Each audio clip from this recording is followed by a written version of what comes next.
ಎಲ್ಲಾ ಹಾನಿಯಿಂದ ಕೂದಲನ್ನು ರಕ್ಷಿಸುತ್ತೆ. ಬರೀ Amrut noni reach root premium hair oil. ಏನಾದರೂ ಸಾಧನೆ ಮಾಡಬೇಕು ಅನ್ನುವಂತಹ ಮನಸ್ಸು ಮಾಡಿದ್ರೆ ಸಾಧನೆಗೆ ಬೇಕಾದಂತಹ ಪ್ರಯತ್ನ, ಛಲ ಮತ್ತು ಪರಿಶ್ರಮ ಇದ್ದರೆ ಖಂಡಿತವಾಗ್ಲೂ ಆ ವ್ಯಕ್ತಿ ಸಾಧಿಸ್ತಾನೆ ಅನ್ನೋದಕ್ಕೆ ಹಲವಾರು ಉದಾಹರಣೆಗಳನ್ನು ನಾವು ನೋಡಿದ್ದೇವೆ. ಅದೇ ರೀತಿಯಾಗಿ ಮೊನ್ನೆ ಅಷ್ಟೇ SSLCಯಲ್ಲಿ ರಿಸಲ್ಟ್ ಬಂದಿರುವಂಥದ್ದು. ಇನ್ನು SSLCಯಲ್ಲಿ 125ಕ್ಕೆ 125 ಅಂಕಗಳನ್ನು ಸಾಂಸ್ಕ್ರಿಟ್ ಸಬ್ಜೆಕ್ಟ್ನಲ್ಲಿ ಪಡೆಯುವುದರ ಮೂಲಕ ಇದೀಗ ಒಂದಷ್ಟು ವಿದ್ಯಾರ್ಥಿಗಳಿಗೆ ಇವರು ಮಾದರಿಯಾಗಿರುವಂಥದ್ದು. ಸೊ ಅವರನ್ನೇ ಮಾತಾಡಿಸ್ತಾ ಹೋಗ್ತೀನಿ. ಅವ್ರ ಬಗ್ಗೆ ನಾನು ಹೇಳಲ್ಲ, ಅವರೇ ತಮ್ಮ ಪರಿಚಯನ ಮಾಡ್ತಾ ಹೋಗ್ತಾರೆ. ಅವ್ರ ಹೆಸರು ಮೊಹಮ್ಮದ್ ಫರ್ದೀನ್ ಫಾಷಾ ಅಂತ ಹೇಳಿ. ತಮ್ಮ ಮಾತೃಭಾಷೆ ಉರ್ದು ಆದರೂ ಕೂಡ ಸಂಸ್ಕೃತದಲ್ಲಿ 125ಕ್ಕೆ 125 ಅಂಕಗಳನ್ನು ಪಡೆದರ ಮೂಲಕ ಇವತ್ತು ಎಷ್ಟೋ ವಿದ್ಯಾರ್ಥಿಗಳಿಗೆ ಒಬ್ಬ ಸಾಧಕರಾಗಿ ನಿಂತಿದ್ದಾರೆ. ಬನ್ನಿ ಅವ್ರನ್ನೇ ಮಾತಾಡಿಸ್ತಾ ಹೋಗ್ತೀನಿ. ಹೇಗೆ ಅನ್ನಿಸ್ತಾ ಇದೆ ಇವತ್ತು ತಾವು SSLCಯಲ್ಲಿ ಒಂದು ಉತ್ತಮವಾದಂಥ ಅಂಕಗಳನ್ನು ತೊಗೊಂಡಿದ್ದಾರೆ? ಯಾವ ರೀತಿಯಾಗಿ ಖುಷಿ ಆಗ್ತಾ ಇದೆ? ನನಗೆ ಖುಷಿ ಆಗ್ತಾಯಿದೆ. ನಾನು ಅಂದ್ಕೊಂಡಿರಲಿಲ್ಲ ನನಗೆ ಸಂಸ್ಕೃತ ಭಾಷೆಯಲ್ಲಿ ಔಟ್ ಆಫ್ ಔಟ್ ಅಂತ ಬರುತ್ತಾ ಅಂತ. ಆದರೆ ಬಂದಿದೆ. ಜಾಸ್ತಿ ಖುಷಿ ಆಗ್ತಾಯಿದೆ. ನಮ್ಮ ತಂದೆ ತಾಯಿಯೂ ಅಂದ್ಕೊಂಡಿರಲಿಲ್ಲ ನಾನು ಸಂಸ್ಕೃತಲ್ಲಿ ಬರ್ತೀನಿ ಅಂತ. ಯಾಕಂದರೆ ನಾನು ಮೊದಲು ಸಂಸ್ಕೃತ ತಗೋವಾಗ 8th ಸ್ಟ್ಯಾಂಡರ್ಡಲ್ಲಿ ಹೊಂಬೇಗೌಡ ಬಾಯ್ಸ್ ಹೈಸ್ಕೂಲ್ನಲ್ಲಿ ಸಂಸ್ಕೃತ ಅಂತ ತಗೋವಾಗ ನನಗೆ ಫುಲ್ ಹಾರ್ಡಿತ್ತು. ಅಂದರೆ ನಾನು ಸಂಸ್ಕೃತಲ್ಲಿ ವೀಕ್ ಇತ್ತು. ಅದರಲ್ಲಿ ನಾನು ಆವಾಗಲೇ ಅಂದ್ಕೊಂಡಿದ್ದೆ ಇದರಲ್ಲಿ ನಾನು ಅಂದರೆ ನಾನು ಒಳ್ಳೆ ಅಂಕಗಳನ್ನು SSLCಯಲ್ಲಿ ತಗೊಬರಬೇಕು ಅಂತ ನಾನು ಪ್ರಯತ್ನ ಪಟ್ಟೆ. ಆಮೇಲೆ SSLCಯಲ್ಲಿ ನಾನು ನಾರ್ಮಲ್ಲಾಗಿ ಓದ್ತಾ ಇದ್ದೆ. ಎಲ್ಲ ಸಬ್ಜೆಕ್ಟ್ಗೆ ನಾನು 1 ಗಂಟೆ ಡೈಲಿ ಓದಿದ್ರೆ ಸಂಸ್ಕೃತನ ನಾನು 2 ಗಂಟೆ ಅಂತ ತಗೊಂಡು ಓದ್ತಾ ಇದ್ದೆ. ಯಾಕಂದರೆ ನಾನು ಅದರಲ್ಲಿ ತುಂಬ ವೀಕ್ ಇದ್ದೆ. ಅದಕ್ಕೆ ನಾನು ಅದನ್ನು ನನ್ನಿಂದನೇ ಇಂಪ್ರೂವ್ ಮಾಡೋಕ್ಕೆ ನಾನೇ ಪ್ರಯತ್ನ ಪಟ್ಟೆ. ಕ್ಲಾಸ್ನಲ್ಲಿ ಹೋಗ್ಬಿಟ್ಟು ಸಾರ್ ಏನೇನು ಮಾಡಿಸ್ತಾ ಇದ್ದರು ಅದನ್ನು ನಾನು ನೋಟ್ ಮಾಡಿ ಅದರ ಮೀನಿಂಗ್ಸ್ ನಾನೇ ಬರ್ಕೊತಾ ಇದ್ದೆ. ಆಮೇಲೆ ಮನೆಗೆ ಬಂದು ನಂದು ಓನ್ ನೋಟ್ಸಲ್ಲಿ ಕ್ರಿಯೇಟ್ ಮಾಡಿ ಓನ್ ಸೆಂಟೆನ್ಸ್ ನಾನು ಬರಿತಾ ಇದ್ದೆ. ಈಗ ತಮಗೆ ರಿಸಲ್ಟ್ ಬರುತ್ತೆ.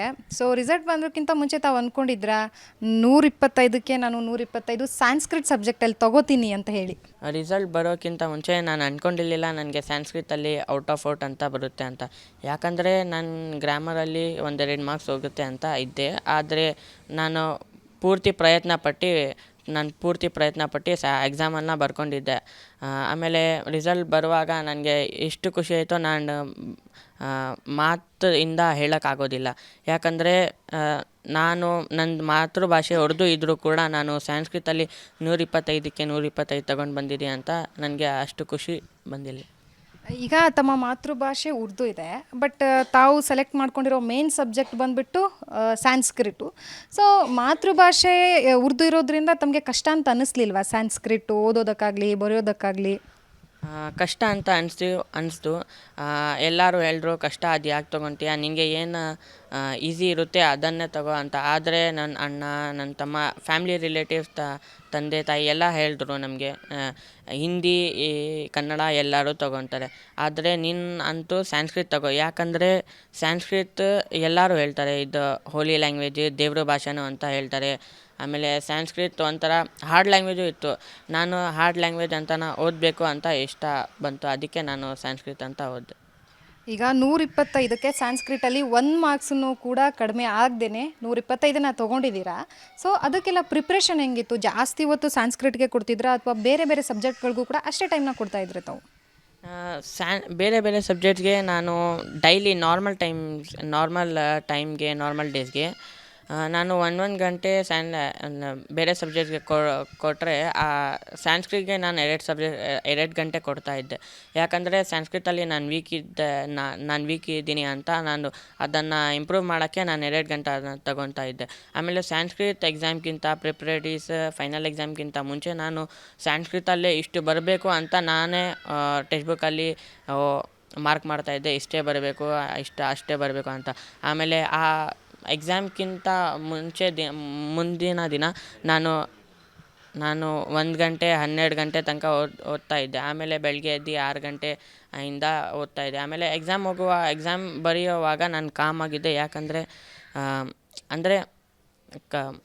ಕಾಮ್ ಇರಲಿಲ್ಲ ಅಂದರೆ ಎಲ್ಲ ಕನ್ಫ್ಯೂಸ್ ಆಗಿಬಿಡುತ್ತೆ ಅಂತ ಆ ಥರ ಪ್ರಿಪ್ರೇಟ್ ಮಾಡಿದ್ದೀನಿ.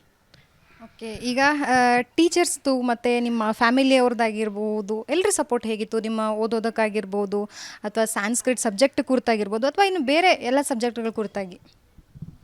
ಎಲ್ಲರೂ ಹೇಳಿದ್ರು ಬೇರೆ ಬೇರೆ ಸಬ್ಜೆಕ್ಟ್ ಅಂತಾನೆ ತಗೊಳ್ಳಿ ಅಂದರು. ಅಂದರೆ ನನಗೆ ಸಂಸ್ಕೃತಲ್ಲಿ ಇಂಟ್ರೆಸ್ಟ್ ಇತ್ತು. ಯಾಕಂದರೆ ಸಂಸ್ಕೃತ ಎಲ್ಲರೂ ಓದಲ್ಲ. ನನಗೆ ಸಂಸ್ಕೃತ ಓದೋಕ್ಕೆ ಇಷ್ಟ ಆಯಿತು. ಇದು ದೇವ್ರ ಭಾಷೆ ಅಂತಲೂ ಹೇಳ್ತಾರೆ. ಆಮೇಲೆ ಗೀತಾ ಎಲ್ಲ ಓದೋಕ್ಕೆ ನನಗೆ ಇಷ್ಟ ಆಯಿತು ಫಸ್ಟಿಂದಾನೇ. ಅದಕ್ಕೆ ನಾನು ಸಂಸ್ಕೃತ ತಗೊಂಡೆ. ಆಮೇಲೆ ನಾನು ಯಾವಾಗ ಸ್ಕೂಲ್ಗೆ ಓದಾದ್ಮೇಲೆ ನನ್ನ ಗುರು ಎಲ್ಲರೂ ಹೇಳ್ತಾಯಿದ್ರು, ಅಂದರೆ ಟೀಚರ್, ಸಂಸ್ಕೃತ ಗುರು ನಮಗೆ ಎಲ್ಲರೂ ಹೇಳ್ತಾಯಿದ್ರು. ನನ್ನ ಜೀವನದಲ್ಲಿ ನಾನು ಮಾತ್ರವಲ್ಲ, ನನ್ನ ಕೂದಲು ಕೂಡ ಆಗಿರ್ಬೇಕು ಸ್ಟ್ರಾಂಗ್ ಅಂಡ್ ಸ್ಟೈಲಿಶ್. ಬರೀ Amrut noni reach root premium hair oil ನೊಂದಿಗೆ. Reach root premium hair oil. Sanskrit ಓದೋದು ಏನೂ ಇಲ್ಲ. ಅಂದರೆ ಸಂಸ್ಕೃತ ಒಂದು ಭಾಷೆ, ಒಳ್ಳೆಯದ ಭಾಷೆ. ಎಲ್ಲ ಭಾಷೆಗಿಂತ ಅದು ಎಲ್ಲ ಭಾಷೆಗಳೆಲ್ಲ ಮದರ್ ಲ್ಯಾಂಗ್ವೇಜ್ ಅಂತ ಹೇಳ್ತಾಯಿದ್ರು ಸಂಸ್ಕೃತನ. ಅದಕ್ಕೆ ನಾನು ಸಂಸ್ಕೃತ್ಗೆ ಜಾಸ್ತಿ ಇಂಟ್ರೆಸ್ಟ್ ಕೊಟ್ಟು ಸಂಸ್ಕೃತಲ್ಲಿ ಇಂಟ್ರೆಸ್ಟ್ ಜಾಸ್ತಿ ಬಂತು. ಅದಕ್ಕೆ ನಾನು ಅದನ್ನೇ ತೊಗೊಂಡಿದ್ದೀನಿ. ಈ ಸಬ್ಜೆಕ್ಟ್ ಸ್ಟಾರ್ಟಿಂಗ್ ತೊಗೊಂಡಾಗ ನಿಮಗೆ ಸಾಂಸ್ಕ್ರಿಟೇ ತೊಗೋಬೇಕು ಅಂತ ಯಾರಾದರೂ ಇನ್ಸ್ಪಿರೇಷನ್ ಇದ್ದಾರಾ? ಅಥವಾ ನೀವೇ ಓನಾಗಿ ಇಲ್ಲ ನಾನು ಸಾಂಸ್ಕ್ರಿಟ್ ತೊಗೋಬೇಕು, ಸಂಸ್ಕೃತದಲ್ಲಿ ಓದಬೇಕು, ತಿಳ್ಕೋಬೇಕು ಅಂತ ತಮ್ಗೆ ಅನಿಸುತ್ತಾ? ಸಂಸ್ಕೃತ ನಾನು ಮೊದಲಿನಿಂದನೇ ಸ್ವಲ್ಪ ಓದಬೇಕು ಅಂತಲೇ ಇದ್ದಿತ್ತು. ಆಮೇಲೆ ನಾನು ನಮ್ಮ ತಂದೆ ತಾಯಿಗೆ ಹೇಳುವಾಗ ಅವರೆಲ್ಲ ಹೇಳಿದ್ರು, ಹೌದು ತಗೊಳ್ಳು, ಅದರಲ್ಲಿ ಏನಿಲ್ಲ. ಸಂಸ್ಕೃತ ಯಾರು ಓದಲ್ಲ, ನೀನು ಓದು ಪುಟ್ಟ ಅಂತ ಎಲ್ಲರೂ ಹೇಳಿದ್ರು. ಎಲ್ಲ ರಿಲೇಟಿವ್ಸ್ ಎಲ್ಲ ಹೇಳಿದ್ರು. ಅದಕ್ಕೆ ನಾನು ಸಂಸ್ಕೃತ ತಗೊಂಡಿದ್ದೆ. ಆಮೇಲೆ ಸ್ಕೂಲ್ಗೆ ಹೋಗುವಾಗನೂ ರೆಸ್ಪೆಕ್ಟ್ ಜಾಸ್ತಿ ಕೊಡ್ತಾಯಿದ್ರು. ಅಂದರೆ ಸಂಸ್ಕೃತ ಓದ್ತಾ ಇದ್ದಾನೆ ಆ ಥರ ನಮ್ಮ ಗುರು ಎಲ್ಲರೂ ಹೇಳ್ತಾಯಿದ್ರು. ಅಂದರೆ ಎಲ್ಲ ಟೀಚರ್ಸ್ ಎಲ್ಲರೂ ಹೇಳ್ತಾಯಿದ್ರು ಸಂಸ್ಕೃತ ತಗೊಂಡ್ರೆ ಒಳ್ಳೆಯದು ಅಂತ. ಆಮೇಲೆ ಅದಕ್ಕೆ ನಾನು ಸಂಸ್ಕೃತ ಅಂತ ಚೂಸ್ ಮಾಡಿದ್ದೀನಿ. ಈಗ ಯಾವುದಾದ್ರೂ ಒಂದು ಸಂಸ್ಕೃತದಲ್ಲಿರುವಂತಹ ವಾಕ್ಯನೋ ಅಥವಾ ಪದ್ಯನೋ ಒಂದು ಪಾರ ಹೇಳ್ಬೋದಾ? ಸಂಸ್ಕೃತನಲ್ಲಿ ಜಾಸ್ತಿ ರೆಸ್ಪೆಕ್ಟ್ ಆ ಥರ ಒಂದು ನಾಲೆಡ್ಜ್ ಕೊಡೋದು ಹೇಳ್ತಾರೆ. ಅದರಲ್ಲಿ ಜಾಸ್ತಿ ಐತೆ. ನಾನು ಅದರಲ್ಲಿ ಚಿಕ್ಕದು ಮೊದಲು ಗುರುದ ಬಗ್ಗೆ ಹೇಳ್ತೀನಿ. ಯಾಕಂದರೆ ಗುರು ಇರಲಿಲ್ಲ ಅಂದರೆ ನಾನು ಏನೂ ಆಗ್ತಾ ಇರಲಿಲ್ಲ. ಯಾಕಂದರೆ ಯಾರೂ ಆ ಥರ ಹೇಳ್ಕೊಡೋದಿಲ್ಲ ನನಗೆ. ಹೇಳುವ ಅದು ಗುರುಗೆ ಎಷ್ಟು ಮಹತ್ವ ಕೊಡ್ತಾರೆ ಅಂದರೆ ಸಂಸ್ಕೃತಲ್ಲಿ ಹೇಳ್ತಾರೆ, ಗುರು ಬ್ರಹ್ಮ ಗುರು ವಿಷ್ಣು ಗುರುದೇವೋ ಮಹೇಶ್ವರ ಗುರು ಸಾಕ್ಷಾತ್ ಪರಬ್ರಹ್ಮ ತಸ್ಮೈ ಶ್ರೀ ಗುರವೇ ನಮಃ. ಆಮೇಲೆ ಸಂಸ್ಕೃತದಲ್ಲಿ ಬೇರೆ ಬೇರೆನೂ ಹೇಳ್ತಾರೆ.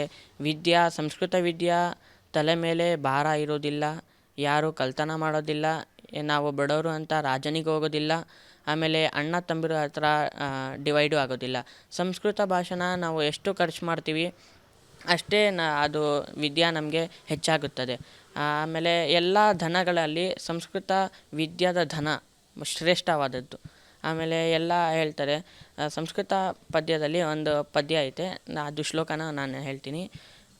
ಅದು ಏನು ಹೇಳ್ತಾರೆ ಅಂದರೆ, ಮನೀಷಿಣಃ ಸಂತಿ ನತೆ ಹಿತೈಷಿಣಃ ಹಿತೈಷಿಣಃ ಸಂತಿ ನತೆ ಮನೀಷಿಣಃ ಸೃಹಜ್ಜ ವಿದ್ವಾನಪಿ ದುರ್ಲಭೋಂದೃಣಾಂ ಯಥೌಷಧಂ ಸ್ವಾದು ಹಿಚ್ಚಂ ದುರ್ಲಭಂ. ಅಂದರೆ ಈ ಸಂಸ್ಕೃತ ಶ್ಲೋಕ ಏನು ಹೇಳುತ್ತೆ ಅಂದರೆ, ಎಲ್ಲ ಅಂದರೆ ಒಂದು ಪಂಡಿತರಾಗಿದ್ರು ಅವ್ರ ಹತ್ರ ಜಾಸ್ತಿ ಅಂದರೆ ಯಾರು ಒಳ್ಳೆ ಥರ ವಿದ್ಯೆ ಇರುತ್ತೆ ಅವ್ರ ಹತ್ರ, ಅವರು ಜಾಸ್ತಿ ಹಿತೈಷಿನಾಗೋದಿಲ್ಲ. ಅಂದರೆ ಹಿತೈಷಿನಾಗೋದಿಲ್ಲ ಅಂದರೆ ಅವ್ರ ಹತ್ರ ಒಳ್ಳೆ ವ್ಯವಹಾರ, ಒಳ್ಳೆ ಮ್ಯಾನರ್ಸ್ ಏನೂ ಇರೋದಿಲ್ಲ. ಅಂದರೆ ಯಾರು ಒಳ್ಳೆ ಮ್ಯಾನರ್ಸ್, ಒಳ್ಳೆ ಹ್ಯಾಬಿಟ್ಸ್, ಸ್ವಚ್ಛ ಮನಸ್ಸು ಅವರು ಇರ್ತಾರೆ, ಅವ್ರ ಹತ್ರ ಒಳ್ಳೆ ವಿದ್ಯೆ ಇರೋದಿಲ್ಲ. ಒಳ್ಳೆ ವಿದ್ಯೆ ಮತ್ತು ಒಳ್ಳೆ ಮನಸ್ಸು ಇರುವ ವ್ಯಕ್ತಿ ಬಹಳ ಕಮ್ಮಿ. ಅದು ಹೇಗೆ ಎಕ್ಸಾಂಪಲ್ ಅಂತ ಹೇಳ್ಬೋದು ಅಂದರೆ, ಒಂದು ಔಷಧಿ ಬಿಟ್ಟರೂ ಇರುತ್ತೆ, ಅಂದರೆ ಟೇಸ್ಟ್ನಲ್ಲಿ ಬಿಟ್ಟರೂ ಇರುತ್ತೆ. ಔಷಧಿ ಬಿಟ್ಟರೂ ಇರೋದಿಲ್ಲ ಅಂದರೆ ಒಳ್ಳೆಯದು ಇರುತ್ತೆ ಅಂದರೆ ಆ ಥರ ಅದು ಎಕ್ಸಾಂಪಲ್ ಅಂತ ಕೊಟ್ಟಿದ್ದಾರೆ ಅದು. ಓಕೆ. ಈಗ SSLCಯಲ್ಲಿ ಒಂದು ಉತ್ತಮವಾದಂಥ ಅಂಕಗಳನ್ನು ತೊಗೊಂಡು ತೇರ್ಗಡೆ ಆಗಿದ್ದೀರಾ. ಸೊ ಮುಂದೆ ಏನು ಮಾಡಬೇಕು? ಅಥವಾ ಸಂಸ್ಕೃತಲ್ಲೇ ಮುಂದೆ ಏನಾದರೂ ಮಾಡಬೇಕಾ ಅಥವಾ ಬೇರೆ ಸಬ್ಜೆಕ್ಟಲ್ಲಿ ಹೋಗಬೇಕು ಅನ್ನೋಂಥದ್ದು ಏನಾದರೂ ಪ್ಲ್ಯಾನಿಂಗ್ಸ್ ಏನೆಲ್ಲ ಇದ್ದಾವೆ ತಮ್ಮ? ನಾನು ಸಂಸ್ಕೃತನಲ್ಲಿ ನನಗೆ ಇಷ್ಟೊಂದು ಮಹತ್ವ ನಾನು ಸಂಸ್ಕೃತನ ಇಷ್ಟೊಂದು ಮಹತ್ವ ಕೊಟ್ಟಿದ್ದೀನಿ. ಆಮೇಲೆ ಸಂಸ್ಕೃತ ನನಗೆ ಇಷ್ಟೊಂದು ಮರ್ಯಾದೆ ಕೊಡ್ತಾ ಇದ್ದೆ. ಅದಕ್ಕೆ ನಾನು ಕಾಲೇಜ್ನಲ್ಲಿನೂ ಎಲ್ಲರೂ ಹೇಳ್ತಾ ಇದ್ದಾರೆ ಪ್ರಥಮ ಭಾಷೆ ಇಂಗ್ಲೀಷ್ ಕಂಪಲ್ಸರಿ ಅಂತ.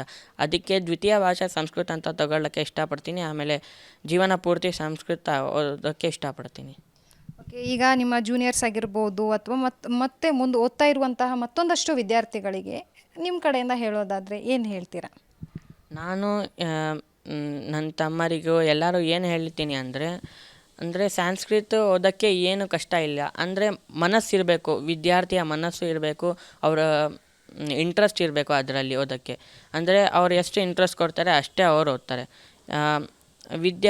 ಸಂಸ್ಕೃತ ಓದೋಕ್ಕೆ ಏನೂ ಹಾಡಿರೋದಿಲ್ಲ. ಅಂದರೆ ಅದನ್ನು ಅರ್ಥ ಮಾಡಿಕೊಂಡ್ರೆ ಎಲ್ಲ ಈಸಿನೇ ಇರುತ್ತೆ. ಅವರು ಎಷ್ಟು ಪ್ರಯತ್ನ ಪಡ್ತಾರೆ ಅವ್ರಿಗೆ ಅದು ಒಳ್ಳೆಯದು. ಅದಕ್ಕೆ ನಾವೇನು ಹೇಳ್ತೀವಿ ಅಂದರೆ ಮುಂದಿನ ಬರುವ ವಿದ್ಯಾರ್ಥಿಗಳಿಗೆ ನಾನು ಇದು ಮೆಸೇಜ್ ಅಂತ ಕೊಡ್ತೀವಿ. ಸಂಸ್ಕೃತ ಅಂತ ಏನೂ ಕಷ್ಟ ಇಲ್ಲ. ಎಲ್ಲ ಜಾತಿ ಭೇದ ಭಾವ ಅಂತ ಏನೂ ಇಲ್ಲ. ಯಾವ ಜಾತಿ ಯಾವ ರಿಲಿಜನ್ ಇದ್ದರೂ ಕೂಡ ಸಂಸ್ಕೃತ ಅಂತ ಓದ್ಬೋದು. ಅದರಲ್ಲಿ ಒಳ್ಳೆ ಅಂಕಗಳನ್ನು ಬರ್ಬೋದು. ಓಕೆ, ಈಗ ನಿಮ್ಮ ಸ್ಕೂಲಲ್ಲಿ ನಿಮ್ಮ ಟೀಚರ್ಸ್ಗಳು ಸಪೋರ್ಟ್ ಮಾಡಿದ್ರು ಅಂತ ಹೇಳಿದ್ರೆ, ಇವನ್ ನಿಮ್ಮ ಫ್ಯಾಮಿಲಿಯವರು ಕೂಡ ಸಪೋರ್ಟ್ ಮಾಡಿದ್ರು. ಸೊ ಅದನ್ನು ಹೊರತುಪಡಿಸಾಗಿ ತಾವು ಮುಂದೆ ಏನೋ ಒಂದು ಸಂಸ್ಕೃತ ಬಗೆಗೇನೆ ಏನಾದರೂ ಬರವಣಿಗೆ ಬರೀಬೇಕು ಆ ರೀತಿ ಏನಾದರೂ ಆಲೋಚನೆ ಇದೆಯಾ? ಸಂಸ್ಕೃತಲ್ಲೇ ಅಥವಾ ಶ್ಲೋಕಗಳನ್ನು ತಾವೇ ಓನಾಗಿ ಬರೆಯುವಂತಹ ಹವ್ಯಾಸ ಏನಾದರೂ ಇದೆಯಾ ತಮಗೆ? ನನಗೆ ಸಂಸ್ಕೃತ ಅಂದರೆ ಅಷ್ಟೊಂದು ಬರೋದಿಲ್ಲ. ನಾನು ಇನ್ನೂ ಓದಬೇಕು ಅಂತ ನನ್ನ ಆಸೆ ಇದ್ದೀನಿ. ಅಂದರೆ ಇನ್ನೂ ಓದಬೇಕು, ನನ್ನ ಸಂಸ್ಕೃತ ವಿದ್ಯೆ ಇನ್ನೂ ಹೆಚ್ಚಾಗಬೇಕು ಅಂದರೆ ನಾನು ಇನ್ನೂ ಓದಬೇಕು ಅಂತ ಇಷ್ಟಪಡ್ತೀನಿ. ಕಾಲೇಜಲ್ಲೂ ಅದನ್ನು ತೊಗೊಳ್ಬೇಕು ಅಂತ ಇದ್ದೀನಿ. ಒಳ್ಳೆಯ ಜಾಬ್ ಸಿಕ್ಕಿದ್ರೂ ಕೂಡ ನಾನು ಸಂಸ್ಕೃತ ಮಾತಾಡಬೇಕು, ಮನೆಯಲ್ಲಿ ಸಂಸ್ಕೃತ ಇದು ಮಾಡಬೇಕು ಅಂತ ಇದ್ದೀನಿ. ಆಮೇಲೆ ಮುಂದಿನ ನಾನು ಈಗಲೇ ನನ್ನ ಸ್ಕೂಲ್ ಕ್ಲಾಸಸ್ನಲ್ಲಿ ನಾನು ಓನಿಂದ ಸೆಂಟೆನ್ಸ್ ಮಾಡಿ ಸಂಸ್ಕೃತಿಂತ ನನ್ನ ಸ್ನೇಹಿತನಿಗೆ ಎಲ್ಲರಿಗೆ ತೋರಿಸ್ತಾ ಇದ್ದೆ. ನಾನು ಅದು ತಪ್ಪಿದೆ ಸರಿ ಇದೆ ಅಂತ. ಆದರೆ ನಾನು ಮುಂದೆ ಹೋಗಿ ಒಂದು ಸಂಸ್ಕೃತದಲ್ಲಿ ಒಂದು ಏನು ವಾಕ್ಯ ಏನೋ ಶ್ಲೋಕ ಅಂತೂ ಬರೆಯೋಕ್ಕೆ ಇಷ್ಟಪಡ್ತೀನಿ.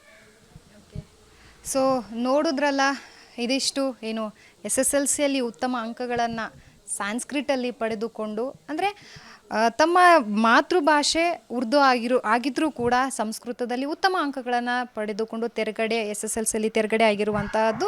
ಸೊ ಇದಿಷ್ಟು ಮಾತು SSLCಯ ಸಂಸ್ಕೃತಲ್ಲಿ ಉತ್ತಮ ಅಂಕ ಪಡೆದಿರುವಂತಹ ವಿದ್ಯಾರ್ಥಿನಿ ಮಾತಾಗಿತ್ತು.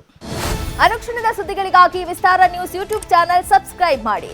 ಹೊಸ ಸುದ್ದಿಗಳ ನೋಟಿಫಿಕೇಶನ್ಗಾಗಿ ಬೆಲ್ ಐಕಾನ್ ಕ್ಲಿಕ್ ಮಾಡಿ. ಲೇಟೆಸ್ಟ್ ಅಪ್ಡೇಟ್ಸ್ಗಾಗಿ www.vistaranews.com ವೆಬ್ಸೈಟ್ಗೆ ವಿಸಿಟ್ ಮಾಡಿ. ಅಂಗೈಯಲ್ಲೇ ಜಗತ್ತಿನ ಸುದ್ದಿ ತಿಳಿಯಲು ವಿಸ್ತಾರ ನ್ಯೂಸ್ ಕನ್ನಡ ಆಪ್ ಡೌನ್ಲೋಡ್ ಮಾಡಿ.